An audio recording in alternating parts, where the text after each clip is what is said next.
Hi viewers, అందరికీ నమస్కారం. Welcome to Sravya's recipes. Hi అండి. ఇవాళ మన రెసిపీ నిమ్మకాయ పిండి పులిహార అంటారు.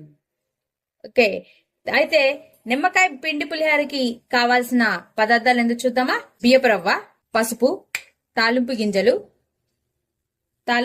2 ఎండుమిర్చి, ఇంగువ, చెనక్కాయ గుళ్ళు, నిమ్మకాయలు, పచ్చిమిర్చి, ఒక పచ్చిమిరపకాయ ఇలా 2 గర్భాలుగా కోసుకోవాలి, కరేపాకు, కొత్తిమీర. ఇది ఆప్షనల్ అండి, కావాలంటే వేసుకోవచ్చు లేకపోతే లేదు.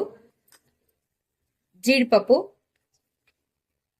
జీలకర్ర, పచ్చిపప్పు, తగినంత ఉప్పు, నీళ్లు కూడా తీసుకోవాలండి. తగినంత నీళ్లు తీసుకుందాం ఎసరకి. ఇక ప్రాసెస్ స్టార్ట్ చేద్దామా. పొయ్యలిగిచ్చి బాండి పెట్టుకోండి. ఇట్లా వెడల్పుకున్న బాండి పెట్టుకోండి.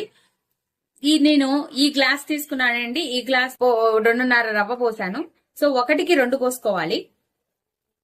1, 2, 3,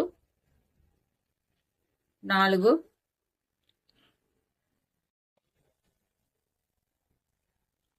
5.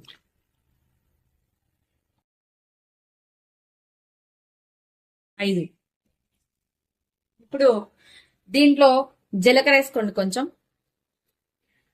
జీలకర్ర, సరిపడా జీలకర్ర వేసుకోండి. అలానే కరేపాకు గిల్లి వేయండి. ఇట్లా మంచిగా గిల్లి వేయండి. ఇట్లా ఈ జీలకర్రలోనే దీంట్లోనే పసుపు కూడా వేసుకోవాలండి. పసుపు, మనం మొత్తం పులిహారకి సరిపడా ఉప్పు వేసేసుకోండి. కొంచెం ఆయిల్ పోసుకోండి. ఈ ఆయిల్ అనేది దేనికి పోస్తామంటే పిండి ముద్దగా రాకుండా పొడి పొళ్ళు ఆడుతుంటదండి. ఇది పోయటం వల్ల ముద్దగా రాదు, పొడి పొళ్ళు ఆడుతుంటది. ఇక ఎసరు రంగాన్ని మనం రవ్వ పోసుకోవాలి. చూసారు కదా, చూడండి ఎట్లా మంచిగా ఎసరు వచ్చిందండి. మనము రవ్వ తీసుకున్నాం కదా, ఆ రవ్వని ఫస్ట్ మంట సిమ్ లో పెట్టేసుకొని రవ్వని పోసుకోండి. మంచిగా ఇలా కలిదిప్పండి.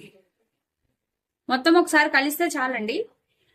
కలిదిప్పేసి ఇంకా హై ఫ్లేమ్ ఉంచకండి. మొత్తం కూడా సిమ్ లో పెట్టేసుకొని మంచిగా మనం ఉప్మా కనుక చేసుకుంటే ఎలా అయితే మగ్గిపోతుందో